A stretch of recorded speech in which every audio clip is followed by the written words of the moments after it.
Hi hello friends, ಎಲ್ರಿಗೂ ಕೂಡ ನಮಸ್ತೆ. SSC GD 2027 ಅಂದರೆ ನಾವು ಆರ್ಮಿಗೆ ಸೇರಬೇಕು ಅಂತಕ್ಕಂಥ ಒಂದು ವಿದ್ಯಾರ್ಥಿಗಳಿಗೆ ಗುಡ್ ನ್ಯೂಸ್. ಇದು ವೆರಿ ಗುಡ್ ನ್ಯೂಸ್. SSC 2027 ಒಂದು ಟಾರ್ಗೆಟ್ ಮಾಡ್ತಕ್ಕಂಥ ವಿದ್ಯಾರ್ಥಿಗಳು ಸ್ಟಡಿ ಪ್ಲಾನ್ ಹೇಗಿರಬೇಕು ಮತ್ತು ಇಲ್ಲಿ ಯಾವಾಗ ನೋಟಿಫಿಕೇಷನ್ ಬರುತ್ತೆ, ಫಲಾನ ಎಲ್ಲದನ್ನು ಕೂಡ ಹೇಳ್ಕೊಡ್ತಾ ಹೋಗ್ತೇನೆ.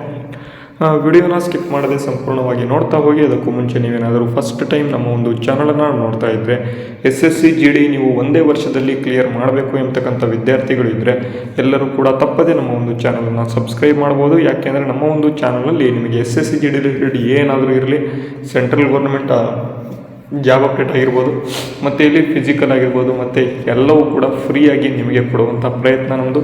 ಬನ್ನಿ, ಈಗ ನೋಟಿಫಿಕೇಷನ್ ಯಾವಾಗ ಬರುತ್ತೆ ಸಂಪೂರ್ಣ ಮಾಹಿತಿ ಏನಪ್ಪ ಮಾಡೋಣ ಅಂದರೆ ತಿಳ್ಕೊಂಡು ಬರೋಣ. ಈಗ ಮೊದಲನೇದಾಗಿ SSC GD 2027 ಹೋಗೋದಕ್ಕಿಂತ ಮುಂಚಿತವಾಗಿ SSC GD 2026 ಈಗ ಇತ್ತೀಚೆಗೆ ಅಂದರೆ ಒಂದು ಮಂತ್ 2 ಮಂತ್ ಎಕ್ಸಾಮ್ ಆಗಿದೆ. ಇನ್ನೂ ಕೂಡ ರಿಸಲ್ಟ್ ಬಂದಿಲ್ಲ. ರಿಸಲ್ಟ್ ಯಾವಾಗ ಬರುತ್ತೆ?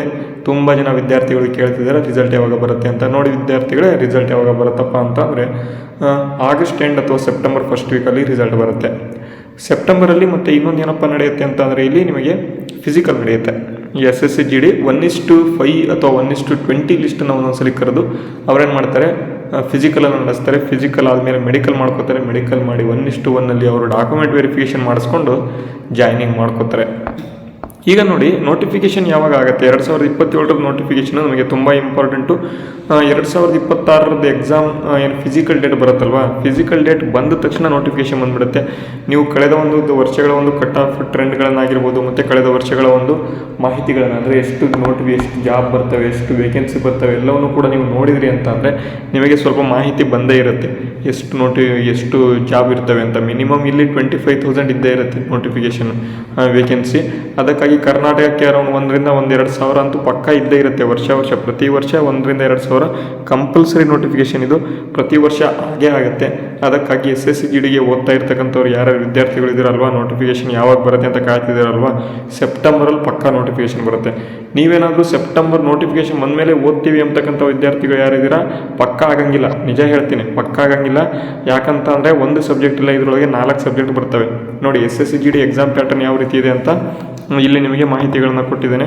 ಜನರಲ್ ಇಂಟೆಲಿಜೆನ್ಸ್ ಮತ್ತು ರೀಸನಿಂಗು ಅಂದರೆ ಮ್ಯಾಥ್ಸ್ ಮತ್ತು ಇಲ್ಲಿ ರೀಸನಿಂಗ್ ಬರುತ್ತೆ. ಮೆಂಟಲ್ ಎಬಿಲಿಟಿ ಅಂತ ಇದು 20 ಮಾರ್ಕ್ಸಿಗೆ ಬರುತ್ತೆ. 20 ಮಾರ್ಕ್ಸಲ್ಲಿ 20 ಕ್ವಶನ್ಸ್ ಬರುತ್ತೆ, 40 ಮಾರ್ಕ್ಸಿಗೆ ಬರುತ್ತೆ. ಇದು ಓಕೆನಾ, 40 ಮಾರ್ಕ್ಸಿಗೆ ಬರುತ್ತೆ. ನೆಕ್ಸ್ಟು ಇಲ್ಲಿ ಜನರಲ್ ನಾಲೆಡ್ಜ್ ಮತ್ತು ಅವೇರ್ನೆಸ್ಸು ಅಂದರೆ ಜಿ ಕೆ ಬಂದುಬಿಟ್ಟು 20 ಕ್ವಶನ್ಸ್ ಬರ್ತವೆ. ಅದು ಕೂಡ 40 ಮಾರ್ಕ್ಸು. ನೆಕ್ಸ್ಟು ಇಲ್ಲಿ ಎಲಿಮೆಂಟರಿ ಮ್ಯಾಥಮೆಟಿಕ್ಸು, ರೀಸನಿಂಗ್ ನಾನು ಈಗಾಗಲೇ ಹೇಳಿದೆ 40 ಮಾರ್ಕ್ಸ್ ಅಂತ. ಈಗ ಮ್ಯಾಥ್ಸು ಅಂದರೆ ಈ ಗಣಿತ ಒಂದು 20 ಕ್ವಶನ್ಸ್ ಬರ್ತವೆ, 40 ಮಾರ್ಕ್ಸಿಗೆ ಬಂದುಬಿಡುತ್ತೆ. ಓಕೆನಾ, 40 ಮಾರ್ಕ್ಸಿಗೆ ಬಂದುಬಿಡುತ್ತೆ. ಕೊನೆಯದಾಗಿ ಹಿಂದಿ ಅಥವಾ ಇಂಗ್ಲೀಷು ಎರಡರಲ್ಲಿ ಒಂದು ಸಬ್ಜೆಕ್ಟ್ ಬರಿಬೇಕು ನೀವು. ನಾನು ಎಲ್ರಿಗೂ ಕೂಡ ಈ ಇಂಗ್ಲೀಷ್ ಚೂಸ್ ಮಾಡಿಸ್ತೀನಿ, ಬಟ್ ಹಿಂದಿ ಗೊತ್ತಿದ್ರೆ ಹಿಂದಿನೂ ಕೂಡ ಬರಿಬೋದು ನೀವು. 20 ಮಾರ್ಕ್ಸಲ್ಲಿ 20 ಕ್ವಶನು 40 ಮಾರ್ಕ್ಸಿಗೆ ಬರುತ್ತೆ. ಟೋಟಲಾಗಿ ನೋಡ್ಬೋದು ನೀವು 160 ಮಾರ್ಕ್ಸಿಗೆ 80 ಕ್ವಶನ್ ಇರ್ತವೆ. ಎಷ್ಟಪ್ಪ ಟೈಮ್ ಬಂದುಬಿಟ್ಟು 1 ಗಂಟೆ ಇರುತ್ತೆ.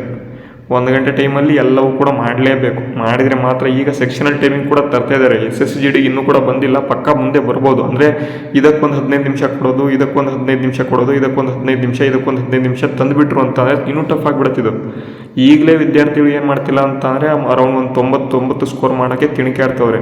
ಯಾಕಪ್ಪ ಅಂತಂದರೆ 160 ಮಾರ್ಕ್ಸಲ್ಲಿ 90 ಸ್ಕೋರ್ ಬಂದುಬಿಟ್ರೆ ಅವರು ಸೆಲೆಕ್ಟ್ ಆಗಿಬಿಡ್ತಾರೆ ಅಂತ SSC GDಯಲ್ಲಿ. ಅದಕ್ಕಾಗಿ 90 ಸ್ಕೋರ್ ಮಾಡೋಕ್ಕೆ ಆಗ್ತಿಲ್ಲ. ಏನಾದರೂ ಇನ್ನು ಸೆಕ್ಷನಲ್ ಟೈಮಿಗೆ ಬಂದುಬಿಟ್ಟು ಅಂತ ಅಂದರೆ ಇನ್ನೂ ಕೂಡ ಆಗೋದಿಲ್ಲ SSC GD ವಿದ್ಯಾರ್ಥಿಗಳಿಗೆ.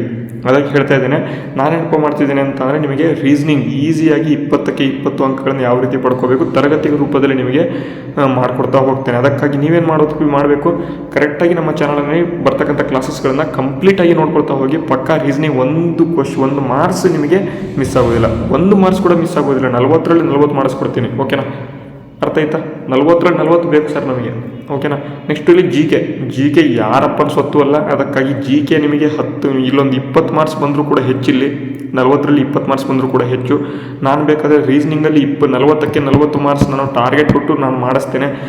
GKಯಲ್ಲಿ ಒಂದು 20 ಮಾರ್ಕ್ಸ್ ತೊಗೊಂಬಿಡಿ. ಓಕೆನಾ. ನಾನು ನಿಮಗೆ ಹೈಯೆಸ್ಟ್ ಸ್ಕೋರ್ ಮಾಡೋದಕ್ಕೆ ಹೇಳ್ಕೊಡ್ತಾ ಇದ್ದೇನೆ, ಓಕೆನಾ. ಇಲ್ಲಿ ಮ್ಯಾಥಮೆಟಿಕ್ಸಲ್ಲಿ 20 ಕ್ವಶನ್ ಇರುತ್ತೆ 40 ಮಾರ್ಕ್ಸಿಗೆ. ನೀವು ವಿದ್ಯಾರ್ಥಿಗಳು SSC GD ವಿದ್ಯಾರ್ಥಿಗಳು ಸ್ವಲ್ಪ ಮ್ಯಾಥ್ಸಲ್ಲಿ ಸ್ವಲ್ಪ ವೀಕು, ನಮ್ಮ ಕರ್ನಾಟಕದವರು ಮೊದಲೇ ವೀಕು, ಅದರಲ್ಲಿ ಮ್ಯಾಥ್ಸ್ ಇನ್ನೂ ಕೂಡ ವೀಕು. ಅದಕ್ಕಾಗಿ ನಾನು ಇಲ್ಲೇನು ಮಾಡ್ತೀನಿ, 25 ಅಂಕಗಳನ್ನ ಹಾಕ್ಕೋತೀನಿ, 25 ಅಂಕಗಳನ್ನ ಇಲ್ಲಿ ಹಾಕ್ಕೊಳ್ತೀನಿ. ಯಾಕೆ ಅಂತಂದರೆ ಸ್ವಲ್ಪ ವೀಕ್ ಇದ್ದೀವಿ ಕರ್ನಾಟಕದವರು, ಹಾಗಂತ ನಾನು ಎಲ್ರಿಗೂ ಕೂಡ ವೀಕ್ ಮಾಡೋದಿಲ್ಲ, ಪಕ್ಕಾ ಎಲ್ರಿಗೂ ಹೊಡೆದಾಡಿಸಿ ಏನೋ ಒಂದು ಮಾಡಿಸಿ ನಾನು 30 ಮೇಲೆ ಸ್ಕೋರ್ ತೊಗೊಂಡು ಹೋಗ್ತೀನಿ ನಾನು, ಓಕೆನಾ. ಇಂಥ ಒಂದು ಇದು ಮೈಂಡ್ಸೆಟ್ ಇರಬೇಕು ನಿಮ್ಮ ಹತ್ರ. ನೆಕ್ಸ್ಟ್ ಇಂಗ್ಲೀಷ್ 20 ಕ್ವಶನು 40 ಮಾರ್ಕ್ಸ್ ಇದೆ ಅಲ್ವಾ, ಇದ್ರೊಳಗೆ ಒಂದು 20 ಮಾಡ್ಕೊಳ್ಳಿ, ಜಾಸ್ತಿ ಬೇಡ, ಇಷ್ಟೇ ಮಾಡ್ಕೊಂಡ್ರೆ ಸಾಕು. ನೋಡಿ ಈಗ ಕೌಂಟ್ ಮಾಡಿ ಎಷ್ಟಾಯಿತು, ಇಲ್ಲೊಂದು 40ಕ್ಕೆ 40 ಮಾಡೇ ಮಾಡ್ತೀವಿ ಸರ್ ಈ ರೀಸನಿಂಗ್ ಒಳಗೆ. ನೆಕ್ಸ್ಟ್ ಇಲ್ಲೊಂದು 20, ಇಲ್ಲೊಂದು 20, 40, 80 ಆಯಿತಾ, 80, 25 ಎಷ್ಟು 105 ಮಾರ್ಕ್ಸ್ ಇಲ್ಲೇ ಬಂದ್ಬಿಡ್ತು. ನೀವು ಪಕ್ಕ ಹೇಳ್ತೀನಿ 100 ಮಾರ್ಕ್ಸ್ ಇಲ್ಲಿ ಕ್ರಾಸ್ ಮಾಡಿಬಿಡಿ, 100% ಹೇಳ್ತೀನಿ ನಿಮ್ಮ ಸೆಲೆಕ್ಷನ್ ಆಗುತ್ತೆ. ಫಿಸಿಕಲ್ ಮಾಡ್ಕೊಳ್ಳೋದು ನಿಮಗೆ ಬಿಟ್ಟಿದ್ದು, ನಾನು ಎಕ್ಸಾಮಲ್ಲಿ ನಾನು ಯಾವ ರೀತಿ ಸ್ಕೋರ್ ಮಾಡಬೇಕು ಅದನ್ನು ಹೇಳ್ಕೊಡ್ತಾ ಇದ್ದೇನೆ. ಫಿಸಿಕಲ್ಗೆ ನೀವು ಪ್ರಿಪ್ರೇಷನ್ ಮಾಡ್ತಿರೋ ಏನು ಮಾಡ್ತಿರೋ ಅದೆಲ್ಲ ನಿಮಗೆ ಬಿಟ್ಟಿದ್ದು, ಬಟ್ ಎಕ್ಸಾಮ್ಸಲ್ಲಿ ಸ್ಕೋರ್ ಮಾಡಿಸೋದು ನನ್ನ ಜವಾಬ್ದಾರಿ, ಅದು ನನಗೆ ಗೊತ್ತಿದೆ ಯಾವ ರೀತಿ ಮಾಡಿಸ್ಬೇಕಂತ. ಯಾಕೆ ಅಂದರೆ ನಾನು ಇತ್ತೀಚೆಗೆ ಒಂದು ಮಾರ್ಕ್ ಬರೆದಿದ್ದೆ, SSC GD ಮಾರ್ಕು, ತುಂಬ ಜನ ನೋಡಿದ್ರಿ. ಆ ಒಂದು ಮಾರ್ಕಲ್ಲಿ ನಾನು ಎಷ್ಟಪ್ಪ ಸ್ಕೋರ್ ಮಾಡಿದ್ದೆ ಅಂತ ಅಂದರೆ ಸುಮ್ಮನೆ ಬರೆದಿದ್ದೆ ಕಣ್ರಿ, ನಾನು ಫುಲ್ಲು ಎಕ್ಸಾಮ್ ಬರೆದೂ ಇಲ್ಲ. ಯಾಕೆಂದರೆ ನಾನು SSC CGL ಆಸ್ಪಿರೆಂಟ್, CGL ಪರೀಕ್ಷೆನ ಬರಿತೀನಿ ನಾನು, ಓಕೆನಾ. ಆಲ್ರೆಡಿ ನಾವು ವರ್ಕ್ ಮಾಡ್ತೀವಿ ನಾವು ಕರ್ನಾಟಕ ಗೌರ್ಮೆಂಟ್ ಅಂಡರಲ್ಲಿ, ಬಟ್ ಇನ್ನೂ ಕೂಡ ನಾನು CGL ಆಸ್ಪಿರೆಂಟ್, CGL ಪರೀಕ್ಷೆನ ಬರಿತಾ ಇರ್ತೀನಿ ಅವಾಗವಾಗ. ಅದಕ್ಕಾಗಿ ನಾನು ಸುಮ್ಮನೆ ಬರೆದಿದ್ದು 110+ ಬಂದಿತ್ತು ಸ್ಕೋರಲ್ಲಿ, ಓಕೆನಾ. ಅದಕ್ಕಾಗಿ ನಿಮಗೆ ಎಲ್ಲ ವಿದ್ಯಾರ್ಥಿಗಳಿಗೆ ಏನಪ್ಪ ಹೇಳ್ಕೊಡ್ತೀನಿ ಅಂತ ಅಂದರೆ ಈಸಿಯಾಗಿ SSC GD ಪರೀಕ್ಷೆನ ಕ್ಲಿಯರ್ ಮಾಡೋದು ಹೆಂಗಂತ ಹೇಳ್ಕೊಡ್ತೀನಿ. ಎಲ್ಲರೂ ಕೂಡ ಸಬ್ಸ್ಕ್ರೈಬ್ ಮಾಡಿ ಇಟ್ಕೊಳ್ರಿ. ಆಲ್ರೆಡಿ ಹಿಂದೆ 2026ರಲ್ಲಿ ನಮ್ಮ ಒಂದು ವಿದ್ಯಾರ್ಥಿಗಳು ತುಂಬ ಜನ ಏನು ಮಾಡಿದ್ದಾರೆ, ಎಕ್ಸಾಮ್ಸ್ನ ಬರೆದಿದ್ದಾರೆ. ತುಂಬ ಜನ ನಮಗೆ ಕಮೆಂಟನ್ನು ಮಾಡಿದ್ದಾರೆ, ಸರ್ ನಿಮ್ಮ ಕ್ಲಾಸಿಂದ ತುಂಬ ಹೆಲ್ಪ್ ಆಗಿದೆ ಸರ್ ಅಂತ. ಅದಕ್ಕಾಗಿ ಈ ವಿಡಿಯೋ ಯಾರು ನೋಡ್ತಿದ್ದಾರೆ ಎಲ್ಲರೂ ಕೂಡ ನಿಮ್ಮ ಸ್ನೇಹಿತರೊಂದಿಗೆ, ನಿಮ್ಮ ತಮ್ಮ ತಂಗಿ ಯಾರಿದ್ದಾರೆ ಎಲ್ಲರಿಗೂ ಕೂಡ ಶೇರ್ ಮಾಡಿರಿ. SSC GD ಪ್ಯಾಟರ್ನ್ ಬಗ್ಗೆ ಆಗಿರ್ಬೋದು, ಎಲ್ಲದೂ ಆಗಿರ್ಬೋದು ಮಾಹಿತಿಗಳನ್ನು ಕೊಟ್ಟಿದ್ದೇನೆ. ಸೆಪ್ಟೆಂಬರಲ್ಲಿ ನೋಟಿಫಿಕೇಶನ್ ಆಗುತ್ತೆ ಕಣ್ರಿ, ನೋಡಿ ಸೆಪ್ಟೆಂಬರಲ್ಲಿ ನೋಟಿಫಿಕೇಶನ್ ಆಗುತ್ತೆ. ಈಗಲಿಂದನೇ ನಾವು ಶುರು ಮಾಡೋಣ, ಈಗಾಗಲೇ ಜುಲೈ ಬಂತು, ಇನ್ನೂ ಕೂಡ ಆಗಸ್ಟ್ ಒಂದೇ ತಿಂಗಳು ಇರೋದು. ನೆಕ್ಸ್ಟ್ ನೋಟಿಫಿಕೇಶನ್ ಎಕ್ಸಾಮ್ ಬಂದುಬಿಟ್ಟು ಜನವರಿಲಿ ಇರುತ್ತೆ, ಓಕೆನಾ. ಎಕ್ಸಾಮ್ ಬಂದುಬಿಟ್ಟು ಜನವರಿ ಫೆಬ್ರವರಿಲಿ ಎಕ್ಸಾಮ್ ಇದ್ಬಿಡುತ್ತೆ. ಎಲ್ಲವೂ ಕೂಡ ಮಾಡ್ಕೊಂಡು ಹೋಗೋಣ. ಇವತ್ತಿನ ವಿಡಿಯೋ ನಿಮಗೆ ಯೂಸ್ ಆಗಿದೆ ಅಂತ ಅಂದ್ಕೊಂಡಿದ್ದೇನೆ. ಪಕ್ಕಾ SSC GD 2027 ನಮ್ಮದೇ ಆಗಬೇಕು. ವಿಡಿಯೋನ ತೊಗೊಂಬರೋಣ ಅಂತ ಹೇಳ್ತಾ ಇವತ್ತಿನ ವಿಡಿಯೋನ ಮುಗಿಸ್ತೇನೆ. ಜೈ ಹಿಂದ್, ವಂದೇ ಮಾತರಂ.